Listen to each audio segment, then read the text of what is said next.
order. And as always, the first item on our agenda is going to be the Pledge of Allegiance. So I invite everyone to stand and face the flag if you have one in your office. If not, just face City Hall and I'll lead us in Pledge of Allegiance. Ready, begin. I pledge allegiance to the flag of the United States of America and to the republic for which it stands, one nation, under God, indivisible, with liberty and justice for all. All right, thank you. Maria, will you be doing roll call? Or is that you, Eduardo? No, I'll go ahead and do it. Yeah. Okay, Commissioner McGuy? Present. Commissioner Kelbrook? Here. Okay. Sorry, laggy. Commissioner Heschler? I'm here.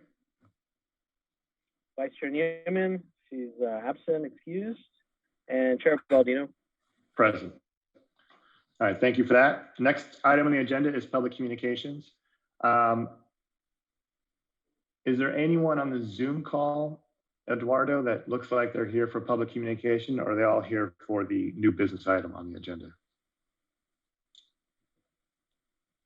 I believe everyone is here for what's on the agenda, but if we just make an announcement, if there's anyone who wants to make comment, you can raise your hand in Zoom. We'll wait and see if that happens. Okay, not seeing any activity. We'll go ahead and close public communication. Next item is consent calendar. We have nothing there. So that brings us to written communications.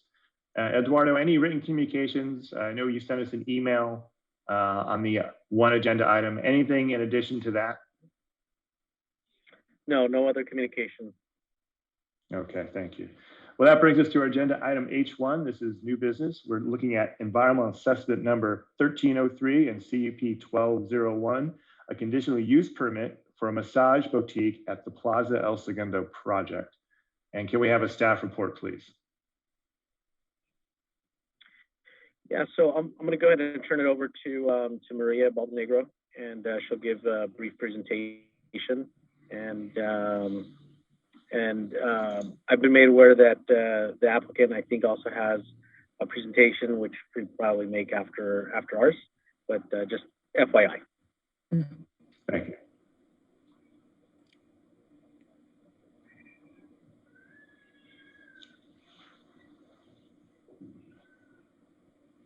Okay, can you see my presentation? Okay, great.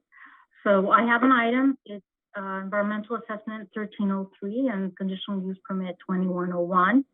It's to locate a massage boutique at 710A South Allied Way. Yep. The proposed location is on the southeast quadrant of the city in the portion of Plaza El Segundo known as The Works, back Ally Way. And here's the suite. It's in the C4 zone. The proposed floor plan has 8 massage rooms, a reception entry area, some restrooms, and service area at the back for the employees and also just for laundering. Staff believes that we can make the required findings. We have the 3 findings here. The proposed location of the conditional use permit is in accord with the objectives of the title and the purposes of the zone in which the property is located. The proposed location of the conditional use and the conditions under which it would be operated or maintained will not be detrimental to the public, health, safety, or welfare, or materially injures to properties or improvements in the vicinity. And the proposed conditional use will comply with each of the applicable provisions of this chapter. We have included the findings in detail in the staff report and the resolution. which was already distributed to the commissioners. So if you have any questions, I'll answer any at the end. The proposed project is categorically exempt from CEQA as a Class 1, and staff recommends the Plan Commission adopt Resolution 2895, approving the environmental assessment 1303 and the conditional use permit number 2101. And that concludes my presentation. I'll be happy to answer any questions you may have. And as Eduardo mentioned, we do have a presentation that the applicant will be making afterwards. Thank you, Maria. Any questions for staff right now?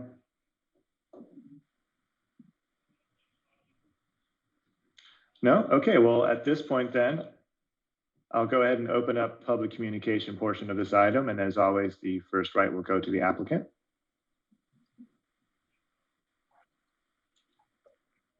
Is this where I come in and present? This is it. Now it's your turn to present. Thank you. Thank you. Let me. Okay, so. Okay, can everyone see my screen? Yes. Yes. Okay, so my name is Lisa Caldwell Meeks. I was born and raised in California, received my bachelor's from UC San Diego, master's from UCLA. I was previously employed with Wells Fargo Private Mortgage Bank for 15 years, where I have funded over $1 billion in residential mortgages. And in 2019, I was ranked in the top 1% in the country among 4,000 loan originators with Wells Fargo. And also in 2019, I received the highest customer loyalty scores among all President's Club winners, which reflects my ability to deliver a very high level of customer service to my clients. So let's rewind 5-6 years ago. When I found out Kendall Jenner spent her birthday at a new spa in Los Angeles called The Now, where I booked a massage. I immediately thought to myself once I walked in, why don't I own this space? In 2017, I became a member at the Santa Monica Boutique. And in 2020, I purchased my first franchise unit. Welcome to The Now, a massage boutique. The Now corporate maintains incredibly high standards for its franchisees by providing a design manual to establish a uniform look throughout all of its boutiques. From signage to fixtures, our boutiques maintain the highest quality to create a luxury experience. The Now is designed to serve as a sanctuary from everyday life. Our aesthetic incorporates raw elements and natural materials to create a chic, minimalist oasis. Natural wood surfaces and exposed beams are coupled with sheepskins and rawhides, cactus galleries and crystal grids. All the elements are aligned with nature and form the ultimate Zen environment for optimum relaxation. And these are pictures from our local boutiques in Los Angeles.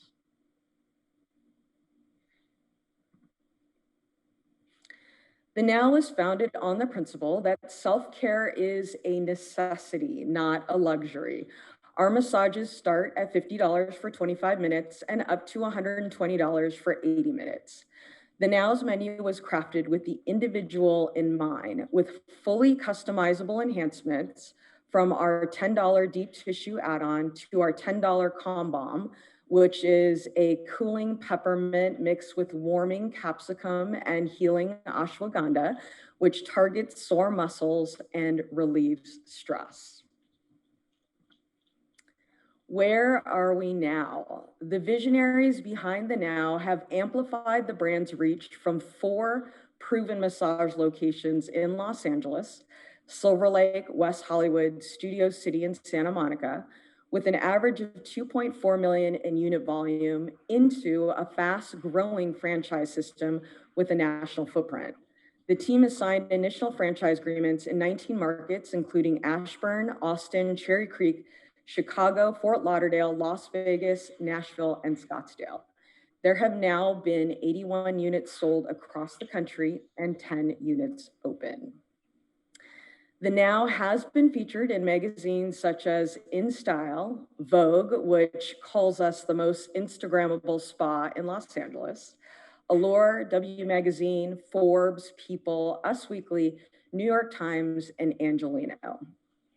And this is just a little article from Us Weekly where celebrity Leonardo DiCaprio takes his then girlfriend out to a date night to our West Hollywood Now location. So the economics, consumers spent approximately $16 billion on massages, according to IBS World in 2016. In the past 5 years, the massage industry grew 7.1% annually. Millennials represent the largest generation with the most significant purchasing power of any generation and spend a disproportionate amount on wellness. 71% of consumers agree that massage therapy should be considered a form of healthcare. Welcome to the Now in El Segundo, where we will join wellness at the works. Our boutique will be in full compliance with the massage establishment provisions of the El Segundo Municipal Code, Chapter 10, Section 4. All massage therapists administering massages will be verified as being certified by the California Massage Therapy Council prior to their hire date. Employees with 1,000 hours worked during their first year or calendar year will be eligible for a 401k with a company match of 6%. Extensive COVID-19 practices and procedures include social distancing and temperature checks for all guests and staff, touchless check-in and out for guests via the Now app. Masks are required and available for all staff and guests, as well as increased massage therapists and massage room cleaning protocols. We're excited to join Wellness at the Works with Barry's, Stretch Lab, Hammer Nails, Veggie Grill, Fish Grill, so many others. And this is just a brief list of adjustments we've made to made in light of COVID-19. To the City of El Segundo, the Now Massage is honored to have the opportunity to be considered as a part of an incredible community. With gratitude now and always. Any questions? Thank you for your presentation. Any questions? I just have one. Sure. Will you be marketing this as El Segundo? And I ask because it used to drive me crazy that Dry Bar and Nail Garden would say Manhattan Beach. I would take personal, it was like a personal thing. So I Great would love question, to Michelle. see El Segundo. We are actually mirroring Barry's and Hot 8 Yoga, where we are the South Bay. So the Now Massage South Bay. Okay. We are not in Manhattan Beach. I definitely am aware of that. Yeah, definitely. But not El Segundo either. Very true. Very true. We are neighboring our neighbors, Barry's and Hot 8, and Hammer and Nails, and It's fine. And He's South giving Bay, you a hard time for exactly. no reason. South Bay is accurate. Manhattan Beach is not. So I definitely am aware of that. And the next closest location is Santa Monica. Correct. So you will really be the only place in the South Bay. Yes, exactly. And so the Santa Monica location takes approximately 30 minutes to drive to without traffic. With traffic, it's a lot longer. Right. Are these other franchises open now during COVID with just COVID procedures in place? Yes, so the 4 corporate locations in Los Angeles are all open, and they are at almost a 60% utilization with the capacity cap. And they're fully booked on weekends. They don't even have enough staff to accommodate the volume. Wow. Well, thank you for your presentation. You know, it's funny, a lot of applicants will ask for a CUP for a liquor license, and we'll have to pull information about their business out of them. Show us your menu, you know, like what are your hours? And you just laid it all out. So thank you for that. Of course, thank you for your time. Thank you for listening. Any other questions?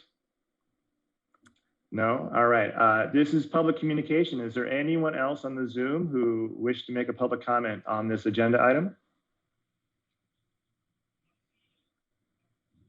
All right. Seeing no one acknowledged, then I'll go ahead and close public communication, and all further discussion shall come from the dais. Any comments, guys?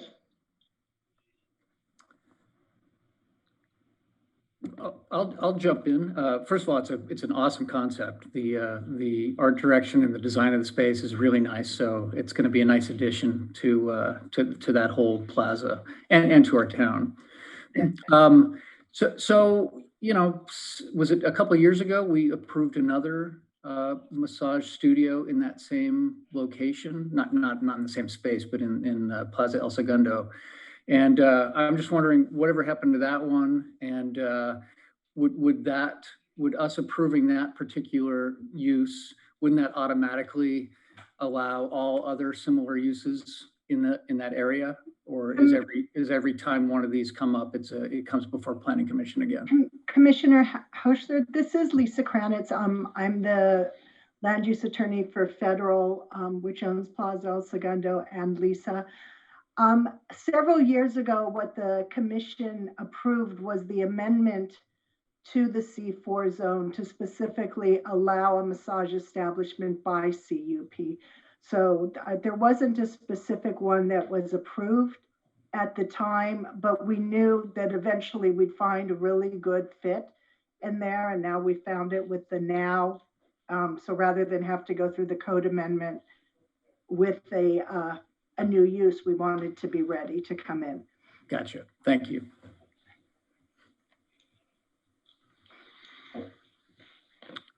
Any comments, Michelle? I mean, you know my comments. I'm excited. My back hurts just talking about it. And I agree. The appointments after the meeting. It looks beautiful, and hopefully welcome to El Segundo, the South Bay. We're so excited. Yeah, I agree. It's a wonderful concept, and the Works, I know, is really a destination place. It's not really ideal for just people walking around and foot traffic, but like the dance studio, the yoga workshop, and now this, it really makes it a destination. So welcome to El Segundo.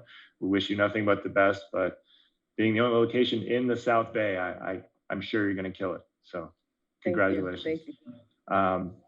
And unless there's any other comments. I actually have to jump in. Or go ahead, Kevin. Oh, so I've been to the studio in by the Grove, and when I say I've been there, I dropped off my wife there while I chased her up the street, and it's a great place. I think that it's fantastic, and thank you for your presentation. I was very impressed that that employees get a 401k with a company match. That's a very important thing to me. Another important thing to me is kind of the character of different areas of the city. And I think that, and I had this in my notes prior to your presentation, but this is kind of becoming a wellness center place for people to go to. I know that Yoga Works is gone. It's being replaced by Hot 8 Yoga, which happens to be my yoga studio, and I'm very excited about it that they're moving in. So I think that this is a great place, especially with kind of to support the professional community that we have coming in. I mean, it's a very higher income community, and I think that they can do these kinds of things here in El Segundo. We're talking about the Raytheons, Boeings, aerospace kind of people, and I think that this is a good kind of niche little corner of that area. The Works, and I think that it'll serve these the clientele well. So I'm very excited about it. I'm very supportive of this action. Thank you, Kevin. Thanks, Kevin. And with that, I'll ready to accept the motion. Oh, Jay? I actually have one quick question for staff. And so in the packet, on page 14 of the packet, which is actually it's numbered page 5, in the conditions of approval. Number 9 says the applicant will need to check the El Segundo building code where the journey room is located to determine if the proposed 8 massage bedrooms are permitted. And I was just curious what that actually meant. So the applicant actually raised that question as well, and they were referred to speak to the building official to get clarification on what that entails. We did have one more correction that needs to be made, which is the resolution has a incorrect date on page, on item E, section 1. It should have May 13, 2021 instead of April 22nd, 2021. So I was going to correct that, but if the applicant wants to clarify what they were given as direction from the building official, that would be great. Okay, well, let's open public communication. And if I may interject, and Commissioner Heschler, and just to inform the commission as a whole, when these applications come in, you know, we farm them out, we distribute them to the various city departments for their input, initial input, and I think this was one of those that perhaps was building and safety was a little unclear as to what it was going to be used as, and I think that's why they just had that condition in there, and we just added that in there to just capture their issue, and so it's just a matter of them clarifying that room with our building official, and I don't think it'll really be a huge issue, but just to give you kind of a little bit of education in terms of what goes on behind the scenes. Well, Eduardo, wouldn't it make more sense to have that clarification before it's presented to Planning Commission? I would hate to approve and adopt something where there's an ambiguity if it's possible.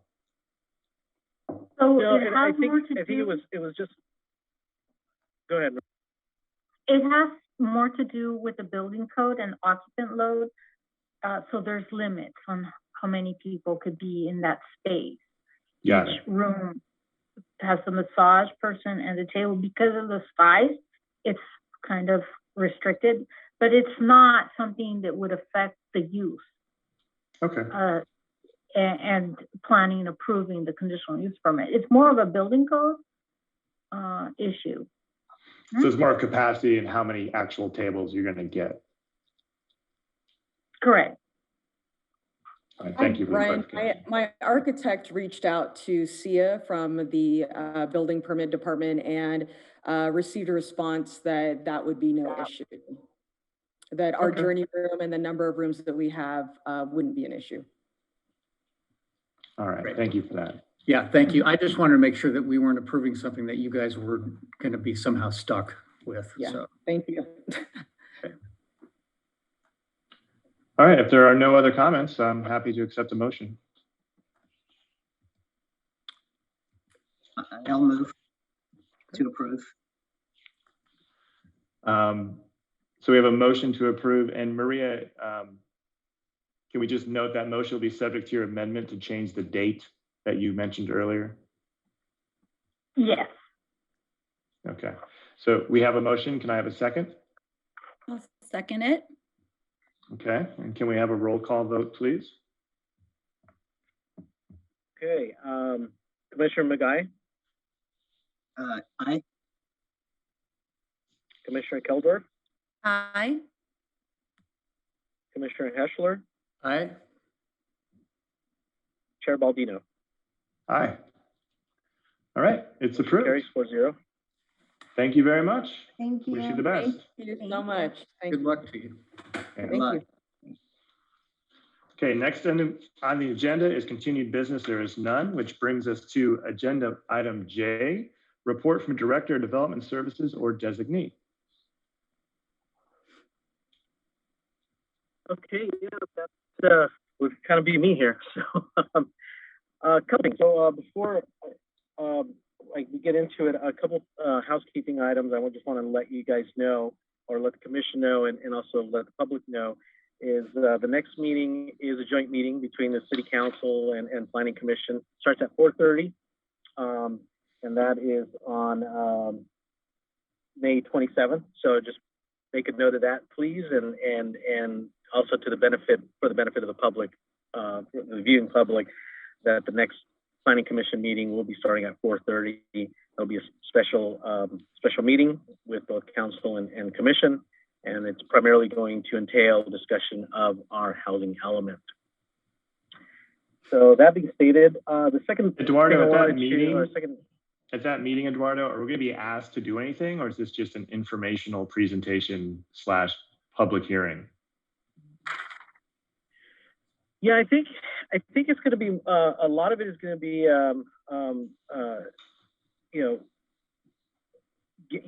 getting comments from the public and yourselves in terms of what kind of direction you'd like to see it. But I think it will definitely start off with more of an educational component up front, and then that'll segue into more of a Q&A between you and staff. Okay, and how many meetings will we have like this until we're presented with the draft housing element? Or is this our only shot?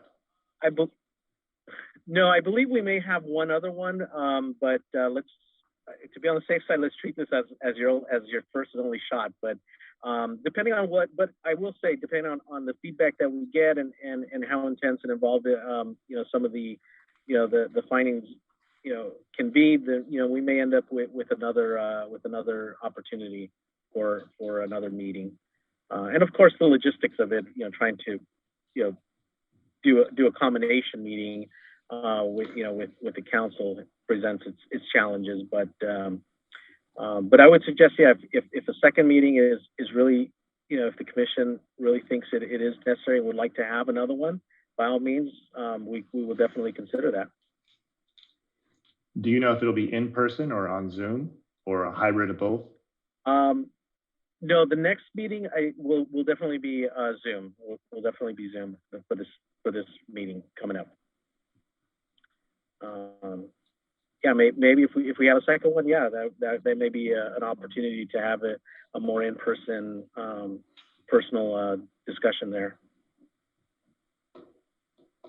And because this is the first, I think, joint meeting that I've attended, how does this work? Is this the only thing on our agenda and we have unlimited time to talk about it, or do we have a regular meeting that starts at 5:30? No, actually, this is, as far as I know, looking at my pre-agenda, this is the only item on that agenda. So I hate to say this, Commissioner Keldorf, but you have unlimited time. You know how I like to talk about the housing element. So will we have a 5:30 Planning Commission meeting separate then? Or does this replace it and we have no other business to handle? Or yeah, this kind of replaces it, because if there were something to be put on the agenda, which, like I said, there's nothing that I foresee going on there anyways, we would, but no, this will segue into kind of our traditional regular Planning Commission. And do you know if we'll have the results of the survey presented that day, or is that too early? I have conveyed that to our colleague, so yeah, he's going to try to put something together. Maybe very preliminary. Depends on what he can get and come up with. But I did convey that. I know that was something that the commission had requested at the last meeting when we made that presentation to you. Great, thank you. And will there be any other packet information ahead of time that we might be able to study, or are we just walking in and being presented to? Yes. So my understanding is, yes, you will be provided with kind of a staff report memo, and we're still working out, the type of information that we will provide you up front. Great. But yeah, definitely expect at least a staff report to at least give you some general knowledge about this. Great. All right, we look forward to it. Mm-hmm. Okay. Let's see. Item number 2 that I wanted to convey to the commission. You probably see someone, an unfamiliar face on our Zoom. Goes by the name of Dennis Cook. Dennis Cook is our interim development services director. We're blessed to have him. He'll be with us, as you all know, since Sam recently retired. So he'll be with us until we can find a permanent replacement. Anyhow, if I'd like to at least turn it over to Dennis, and he can make more of a personal introduction to you. I'll do that now. Yes, thank you, Eduardo, and thank you, Mr. Chair, members of the commission. Consider an honor to be here tonight. I've watched the last couple of meetings just to try to get on board with what's going on. I'll be here for the next, I'll say 3 months until they can fill Sam's spot. They've already started the recruiting for it. And then we also, as you probably know, have a planning manager position open, which we're beginning the recruitment for that. And there's a planner, an assistant / associate planner position that's open. And I'm hoping to get the recruitment going on that. And so when the new director comes on, that person can hopefully have a list for these other positions to get them filled as soon as possible. It's the city's effort to get these positions filled as soon as possible, just because there's just a lot of stuff going on in the city and we're pretty well impacted. But I will, in the meantime, try to uphold Sam's tradition of giving you great service. I wanted to, just for a moment, kind of expand on what Eduardo said about the upcoming May 27th meeting. It will be online meeting with everybody. It's too many people to put in one spot. You probably know the council has already started going back to live. It was kind of it was live for them, but you couldn't have everybody in. And I don't have a date yet, but I'm hoping we can get the planning commission to go back to live here pretty quick. Also, things keep going like they are. We should have that.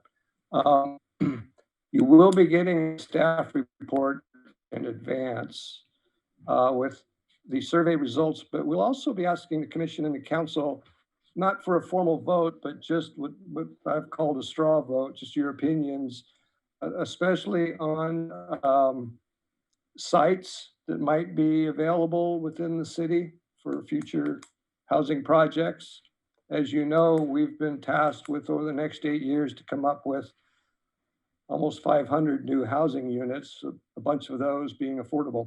And so they're studying right now areas or parcels that may be able to handle some of that. And we'll be presenting you that map and asking for your thoughts on if you think those are viable locations or not. You get that map in advance as part of your packet, so you have a chance to look at it. So there's not gonna be any formal votes, but just more getting people's straw vote type opinions on what the commission and council thinks.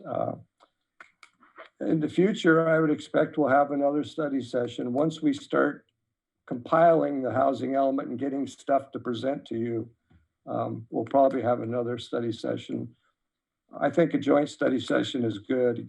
I think it's good for everybody to hear everybody's thoughts. And so, but we don't have any dates for that yet. But we want to get this done.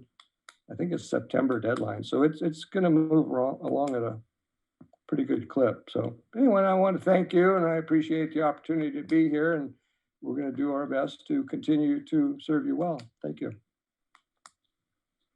Thank you, Mr. Cook. Welcome. Welcome.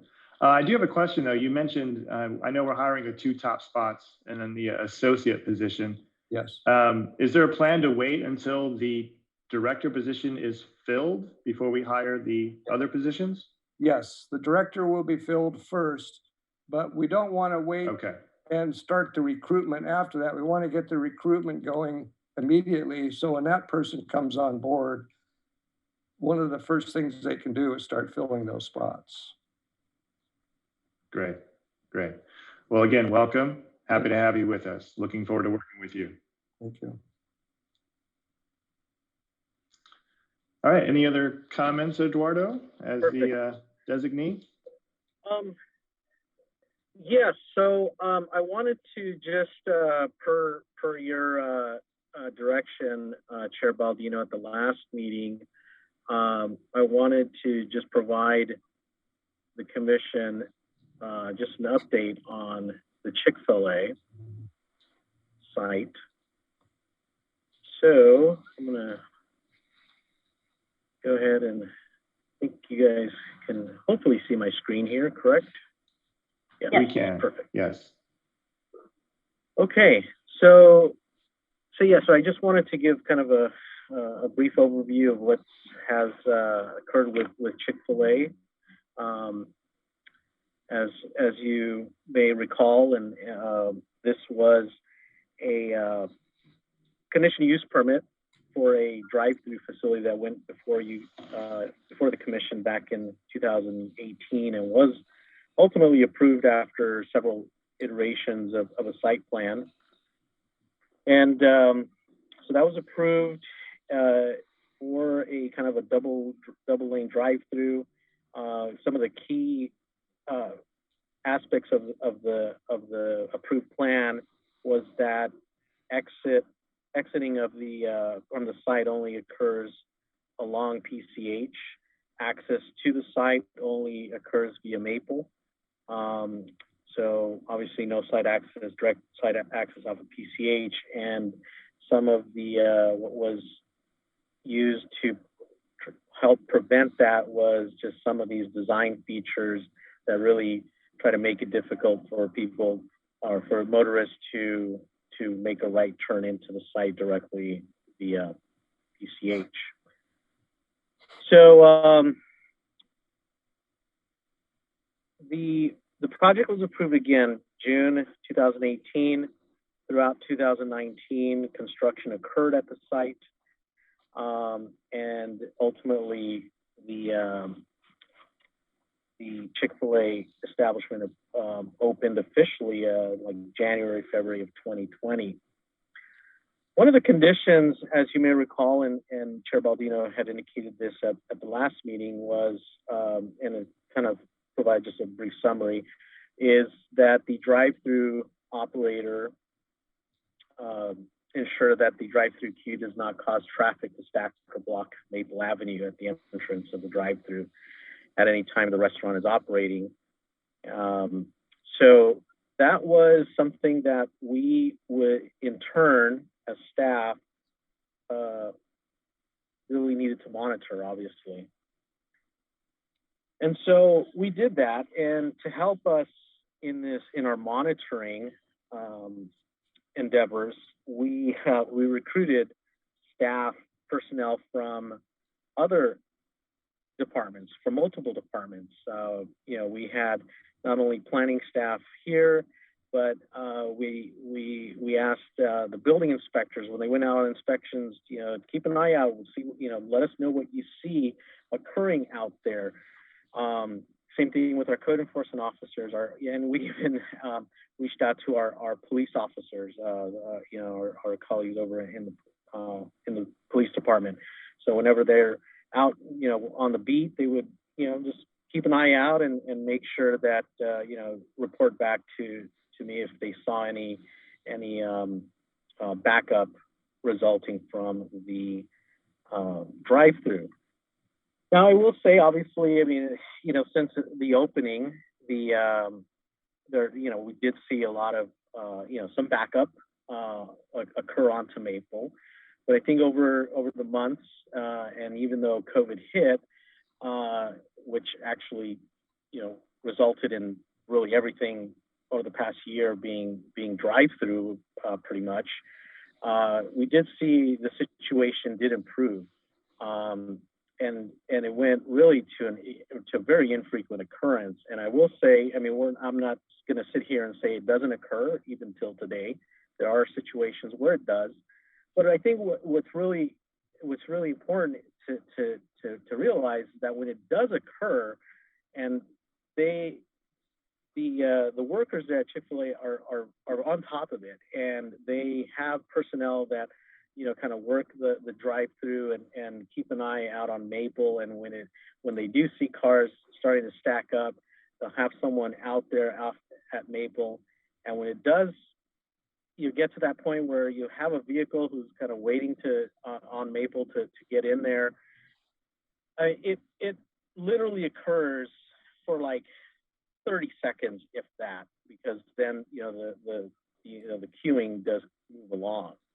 So it does happen. It's very infrequent. When it does happen, it's really seconds that you'll have a vehicle out there, and they do move this along. So again, the situation has improved. According to our police officers, they haven't seen any increase in traffic collisions or any other, impact to that area that could be attributed to the Chick-fil-A drive-through. I will also state that, I did reach out to the owner as well, and we have kind of been in communication over the past, 15 months, year and a half now, and so some of the things that they have done on their end to really improve their service, which in turn has resulted in a speed up of their delivery of food, which as a domino effect affects improves the drive-through out there is they've increased their staffing, especially during some of those key hours. I mean, I know that she had indicated that they've increased their staffing from 11 a.m. to 10 p.m., but they really utilize most of their personnel during those peak times, which typically are the noontime hour, and occasionally during the evening hours, although that is kind of a hit and miss for them. So they've also added leaders posted outside during those peak hours. They control the traffic, ensure that cars are moving forward. They also have noted to me that traffic signal, they kind of, look to that to see when, how to kind of speed along cars through there and make sure they get out of the facility on time. So they've also added, personnel to their kitchen to ensure that their food prep process is delivered in a faster, and again, that increases the efficiency of the cars that move through that area. One of the big things too that and you'll notice as you visit the site, they've made changes kind of to the way the drive-through functions. And there it is. So as you see here, they actually have, when they've added additional staffing to their operations, what you'll see now are members that are actually taking their food from the actual drive-through window and physically taking them to the vehicles. So that allows them to actually bring a lot of cars up forward into this area. And, during really high demand peak times, you'll see cars that will kind of park here in double stacks in time. And the Chick-fil-A personnel will actually take them to the cars. So it allows for more cars to go through with actually minimizing those. And what that does is minimizes the impacts to Maple. So a lot of their operations have been designed to really minimize those impacts, and that is something not only that they have done here and have learned from this Chick-fil-A, but they've also learned to incorporate some of these things in as a result of what they've learned from other Chick-fil-A's across the country. Most notably, they were telling me that the one in Manhattan Beach, I think it is, or Redondo, if I get that straight. The one in Downey, which Downey is, I think, their highest traffic causing a facility, and they're able to, what they were able to do is really increase the efficiency, and that has resulted and has had a domino effect in terms of moving cars through the drive-through a lot quicker and minimizing impact on the local streets. So anyhow, so that's kind of wraps up my update to the commission, but yeah, I just wanted to pass this along in accordance to the chair's request. Thank you. That was a very detailed report. I appreciate that a lot. Can I ask, prior to me asking for this report, had the city ever contacted the owner of Chick-fil-A about this issue? Yes, I did. I and Estella, at least from our department, we would go out there, you know, on a consistent basis, and the owner, her name is Carol Reese, very nice lady. She actually came down from Santa Barbara. She had a Chick-fil-A up there. Similar situation in terms of the drive-through issues.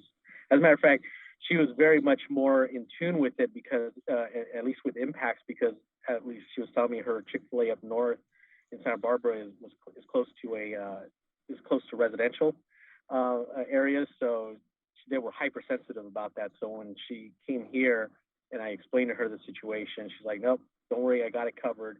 And yeah, we've been in communication over the past year and a half. Okay. So while you were giving your presentation, I just went to my Google Maps and pulled up locations, and I just draw a count of how many times I've taken a photograph of a car on Maple, and I've got 18 times just me driving around. That's not counting all the text messages and emails I get from people about this issue. And it's no slight on Chick-fil-A. I think they're doing the best they can, but we approved this design with certain conditions and caveats. And an issue that arose at our last meeting was we're putting this giant, beautiful new office building between the In-N-Out and the Chick-fil-A on PCH. And we can't look at loss of service. And what they told us they were going to do to mitigate cars was a bunch of promotions and bus passes. And the question was, how are we enforcing that? And so when you give me a presentation about Chick-fil-A and you tell me, well, you know, everybody kind of reports in, the police do it, the building inspector, you know, I do it. I believe that's true, but also if you tell me everyone's doing it, it means no one's doing it. So again, I'm not sliding Chick-fil-A. I appreciate that they have made revisions to this drive-through system to try to get those cars off of Maple. And I thank you for your report. But my concern is, I think I'm just kind of thinking more broadly, is, you know, how as a city are we enforcing the conditions we're putting on these projects, especially ones like this and the new office building that are going to have serious traffic impacts on the people who live here. So I think, again, thank you for the presentation. You've given me a lot to think about. So thanks for that. And so I don't get text messages anymore. Is there an email address at the city that could be the Chick-fil-A hotline so I can resolve myself of this responsibility? Yeah, you can always refer them to, we have our planning email. Which don't is say Venus because she's not here either. No, I wouldn't do that to her. Yeah. If I did that, I probably wouldn't show up for the next meeting.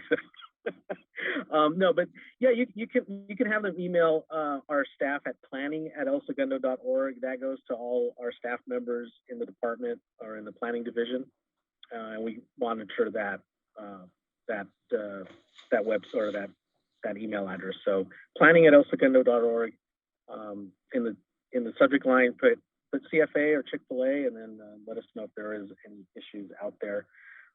Again, we're not blind to it. I mean, we're not going to sit here and say it's a perfect situation, but what we do see out there, they've taken a lot of measures to improve it. And at least when we've been out there and have observed that cars were backing out onto Maple. I mean, what we saw, it was literally, you know, seconds for any one given time.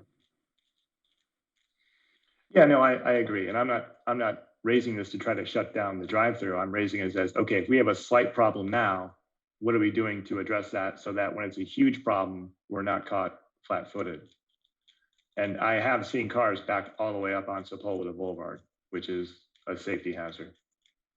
But again, thank you. Any other questions on this item? Oh, Kevin, I see you've got your hand raised.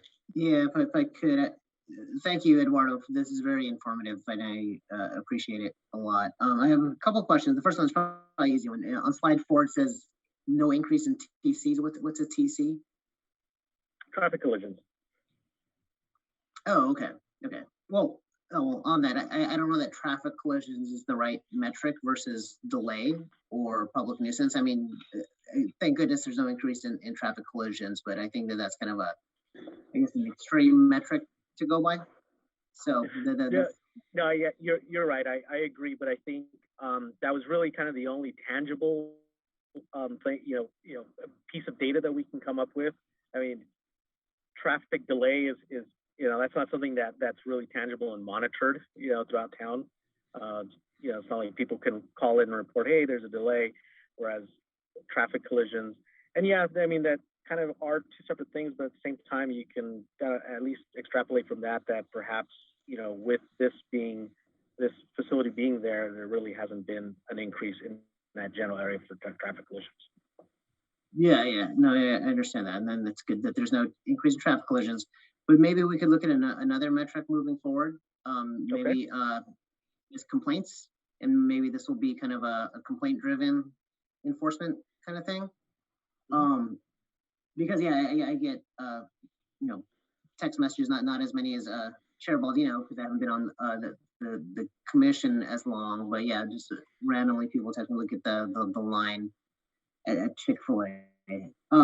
So it's good that they have measures. They have multiple lanes going in, and they have the slide that's up right now that you can go there and wait for your food. But I think that the bottleneck is and also that they're adding staff and cooks in the kitchen. But when you have one window and one point, that becomes the bottleneck. You can add as many staff inside as you want. You can have as much queuing in the front or the back as you want. But if you have one window, then that's the bottleneck. And if we continue to get these kinds of complaints, or this continually happens, then that's something that we need to look at. I think that a lot of it is kind of band-aids if there's one main focal point or a bottleneck that can do it, but that's just something to consider. You said that they have employees monitoring outside. So what happens if they see it queuing? I'm kind of struggling to see, okay, if I'm that employee and I see that it's queuing back a lot, so what power do I have to, or what are the employees instructed to do if they see a lot of queuing? Right. So my understanding, and according to Carol's explanation, is so you'll have an employee out closer towards Maple, sees that it's starting to back up, will communicate with the staff person over on that is closer to the to this area, to the actual window, and they will in turn have the vehicles, assuming there's room, to start to double stack here and also turn into the parking lot, so that all the cars start to move forward at that point, thereby creating more space on the back end. So that employee will communicate from Maple to this employee down here, who will in turn instruct drivers to pull up and start to wait for their food in the parking lot area and in this part of the drive-through. They'll start to stack them up in a double situation, and the other personnel will be taking their food directly to the cars. Okay, so if there is a queue, then it kind of kicks them into I guess, second gear, to take incremental measures, incremental real-time measures. Okay, that's good to hear.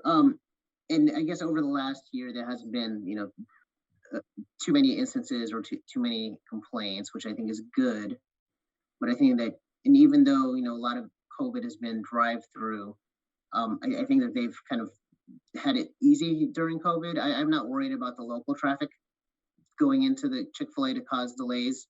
I think that what's going to bump them up are, the office workers, and particularly the people that are traveling to and from the airport, people that, get off the plane and don't want to buy airport food, or, it's like, hey, we know there's a Chick-fil-A right there. So I think we really have to monitor it as things start to open up. I think they've kind of gotten a pass during COVID. Definitely, yes. No, you're right. And just because it's been a year and a half, I want to at least let you as a commission, we're not going to stop. Just because we had this update to you, it's not like we're just going to stop monitoring it. We'll still keep an eye out, on the situation out there, because exactly that. We know that with the economy reopening, there's going to be other, effects. And so we just want to make sure that, whatever can be done to minimize those impacts, and we'll, I have the owner's cell phone number, so I can contact her at any time. So yeah, but point is, I just want to let you know, we will continue to monitor this and take appropriate measures and suggest, have measures in place for them to minimize those impacts. Great, thank you. And they have taken a lot of measures, which I think we appreciate. They're doing their best. But at the end of the day, I think even during COVID, I've seen it where it's been backed up. But at the end of the day, even if they're taking a lot of measures, we have to make sure that they continue to take more measures, more incremental measures until they get it right. So thank you. Mm-hmm.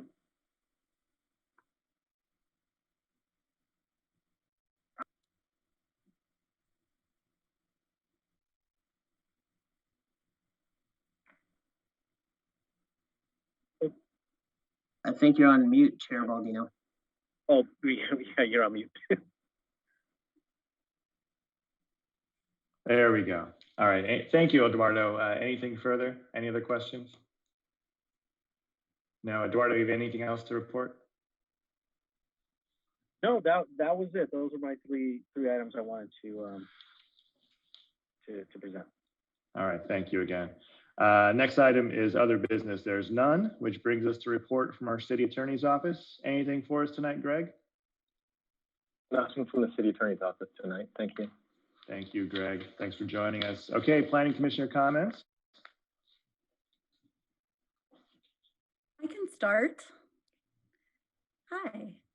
Just two things. One, for anybody watching, wanted to remind everyone that, and correct me if I'm wrong, I think May 17th is the last opportunity to respond to the Housing Elements Survey. So make sure you do that if you haven't. And not really planning related, but community related. I had the opportunity on Tuesday night to attend the Black and Mayberry premiere, and was fortunate enough to sit next to Commissioner Heschler's wonderful wife, which was lovely. And, for anybody who doesn't know, it's a 1 hour short film. Well, it's a 1 hour film with short conversations with Black residents of the community, professionals, students, anybody who really lives, works, or has an opportunity to frequent El Segundo. And I recommend it highly. So. And Michelle, that's streaming right now for anyone at SMOA's website, right? It is through 7:30 p.m. on the 15th. All right, thank you. So I can jump in. So last meeting, and that was my first meeting. I'm sure previous meetings we've talked a lot about traffic. I know the traffic's a big issue in our town. And, we talked about how the level of service criteria isn't part of CEQA anymore. But I think that, being local, that still resonates with a lot of us planning commissioners. So can we ask you, Eduardo, to look into what kind of options we can use, or what tools we have available to work in level of service into our approvals of different CEQA projects, even though it's not an official CEQA criteria? Can it be part of our own approval process of some sort somehow? Because I do think, and you know, having regional measures is great. I think it's good from a greenhouse gas perspective, but for me, in this capacity, I really want to focus on the local impacts, and how can we look at local impacts as a planning commission when we approve or not approve projects? That's a great question. I mean, I would imagine if we wrote something into the code about projects and doing a loss of use or loss of service analysis, but then the question is, do we just require it on those larger projects that would require CEQA? It's a great conversation to have, Kevin, and I wholeheartedly agree that we need to have this conversation now, because as we've heard, there's $1 billion worth of development going to happen in this city. And if we don't start thinking about how that affects our day-to-day lives and traffic, then we're going to be, we'll be remiss in our positions here as planning commissioners. So, Eduardo, do you have any questions about what Kevin's idea is, or how you would kind of brainstorm on that and come back to us with something we could propose to City Council to address this issue? Yeah, I think what I'll do first is kind of start off with looking at the different discretionary applications and entitlement applications that we have, you know, such as CUPs, and see, you know, how are those findings written and what findings need to be made? Because, for example, you know, when it comes to like a conditional use permit, you know, as the commission knows, those are applications that go before you for a decision, and obviously there are certain findings that are made, and typically, you know, it's if there's again, I'll have to look through the findings, but if there's a finding that somehow states, you know, that the proposed use will not be detrimental to the community, perhaps or materially, you know, injurious to property, something to that effect, when discretionary applications do come before the commission that entail that, perhaps that would be a way to address LOS and the impacts, and to do, at least to, if for nothing else, to do an LOS study and then determine if those impacts are serious enough to put in conditions appropriate to minimize impacts to traffic and intersections. And typically LOS analysis will have mitigation or measures that can be incorporated, something, you know, tangible measures that can be incorporated to minimize those impacts. But yeah, let me start by looking through what are just the discretionary applications and the findings, and if we need to amend those or modify those, we can have that discussion and bring that back to the commission for consideration. Mr. Chair, go ahead, Mr. Cook. If I may add to Eduardo's comments, even though the state law changed for CEQA, the city general plan did not change. There's policies in the general plan that I'm familiar with that require certain LOS standards. We have to oblige by those. And in order to know that we have to do those LOS studies. And plus, even though the state law changed, reality didn't change. That's still how we measure impacts on intersections. The VMT does not do that. And so I don't see any letdown in our use of the LOS. It'll be used maybe a little different form, but we still need to use it. Elias, the Public Works Director, I'll be talking with him a little bit just to you know, make sure we're on the same page. But I agree with Kevin. It's super important for the city to continue those LOS reviews. I was watching the meeting, I think it was the last meeting when you were looking at the 650 PCH project where this came up. And this was our first project since the law changed. And so we upgraded the staff report for the city council, which is going next week, and added a section on the LOS because the work was done. It just wasn't presented. And so, yeah, we'll be providing you with LOS information as it's needed for projects. Great. Thank you, Dennis. I appreciate that a lot. That's kind of one of the points I was trying to make last week. I did reference the general plan where there was a quote that said that an LOS of E or F is unacceptable. Yeah. And I asked if that would make it not in, or would make it in conflict with an existing plan or not. And the person from Michael Baker Associates said, well, you know, conflict is like, I guess is a conflicting with the plan is kind of this weird, like, you know, levels of determining that. But I think that, yeah, if we have it clear in there, I was struggling to see how it doesn't conflict. But I guess the hard part is during the CEQA process, because it's not part of the CEQA, you know, checklist, how do we get that to be a criteria within our approval process? It's in the general plan, and we're not proposing to take it out of the general plan. Right. And so we need to ensure that general plan policy is met of not going to level of service E and F or whatever the standard may be. And so we will providing that information as needed. Great. And it sounds like you and Eduardo have already put thought into this. Is yes. Next planning commission meeting, is that too soon to expect something, or I mean? Well, the next meeting is about housing.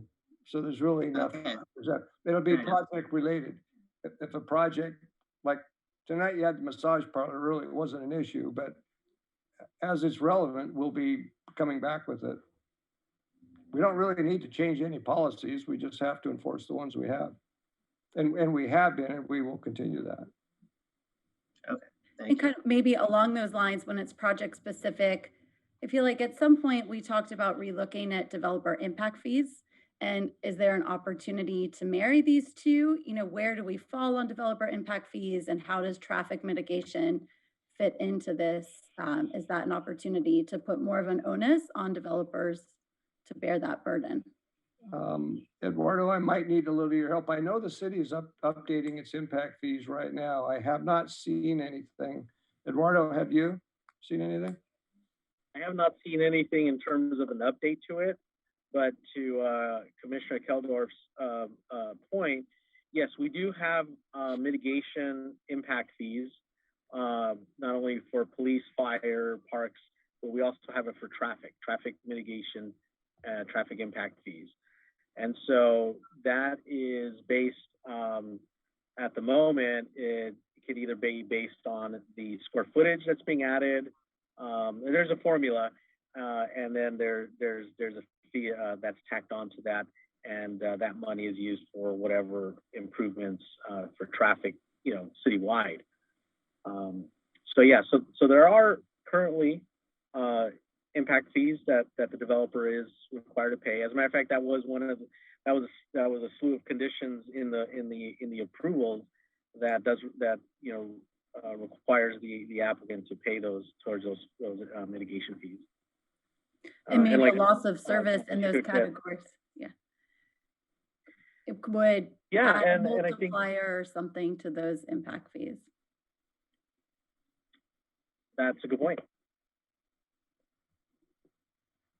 Yeah, and maybe that's something we'll need to see if we can address that within this update to our impact fees. If we can have, you're right, some sort of multiplier if there's, you know, depending on how much worse the impact is, or the traffic is getting at any particular intersection. I know that, you know, working in other cities, and just to get off topic just a little bit, in other cities I've worked at or consulted at, you know, there were certain improvements that were identified at certain intersections to help alleviate traffic, and so those projects or those mitigation measures, those were, you know, adopted and all the mitigation fees that would be collected went to paying for those that were already identified. You know, we do have a relatively new public works director, and that's, you know, something that, you know, we could start to look into and hopefully identify, identify those intersections, and B, identify what can be done to those intersections to help alleviate the traffic congestion, and then C, figure out how much those improvements will cost, and then D, pass that along to the developers and have them, you know, pay their fair share. So there's a big chain of stuff, but you know, that's not uncommon I've seen that throughout my career in other cities. Yeah, I think at this point, it's good to see what options we have. And I think that, you know, the mitigation fee can be an arrow in our quiver, but I do have a little bit of heartburn about this kind of, you know, this formula, this kind of pay to play kind of formula where, like, if you have a bigger office building, but you have good access and you're not impacting intersections as much. Meanwhile, you know, you have to pay based on your square footage. Meanwhile, if you have a Chick-fil-A that's in an impacted intersection with a small footprint, you know, you're paying less. So, you know, is it somebody else covering somebody else's impacts? And so, but, you know, we have to evaluate all the options. And I think that the mitigation fee is a good tool, but maybe it's not the only tool we can use. Well, let me, Right. long before you get to the mitigation fee, if a developer's coming in to propose a new project and LOS is no longer part of CEQA, does that developer, is he then off the hook for doing a traffic study on his own dime? Or, you know, how does that work? How's that traffic study completed if it's not part of CEQA, and it's, you know, is the city constantly doing these Michael Baker studies, or how does it work? You know, Eduardo, if I can take that, because it's not in CEQA, it's still in the city's general plan, and we have to meet those standards. Like Eduardo, and I think Kevin too, I've spent many years working on traffic studies and impact fees. And for traffic, the impact fees are accumulation of all of the streets that need to be improved based on all the future growth projections. And so when a project comes in, they're going to have to continue to do traffic studies. That's the only way we can determine LOS changes. And if we're they're evaluating those studies against our impact fees and the intersections, primarily intersections that need to be improved. If they're impacting the intersection, their fair share fee should cover their fair share of fixing that intersection. Or in some cases, they have to fix the intersection and maybe they'll get reimbursed by future projects. And that's why you have to continue doing these traffic studies to figure, because each project is a little different, and so you have to fit it in on how it all works. But the impact fees are and will remain to be a big part of that. Yeah, and if I could also add, at least for Chick-fil-A, I know that when we calculated their traffic mitigation fee, you know, we looked at, you know, the number of trips and all that good stuff, and came up, and they paid a pretty penny. I mean, it's definitely well into the six-digit figure in terms of just traffic mitigation fee alone. So yeah, they didn't get away with with it scot-free. They did, but again, I would hope that it's not viewed as a pay to play, and I see how it could be seen that way. But ultimately, these fees are collected and they are used, you know, to improve, you know, traffic situations throughout the city, not just in one particular area. Will those renegotiation or adjustment of those development fees, is that something we're going to see before the Planning Commission, or is that a city council item? I would hope that we could bring it to the Planning Commission. I haven't seen it yet, so I don't, and you know, plus I just not enough time there. But the intent will be to at least keep you informed of it, but we would like to bring it for you for an evaluation, a recommendation to the council. Yeah, I will caution you, impact fees, you know, they get very expensive, and it's hard getting to 100%. It's, when do you shut development down? It can get so expensive. And so Right. well, it's Yeah, always it's a that fine balance. balance. It's always that balancing act. Yeah. All right. Well, thank you, Kevin, for bringing this up. That was a good conversation. And I look forward to working with staff on the future to see what solutions we can come up with.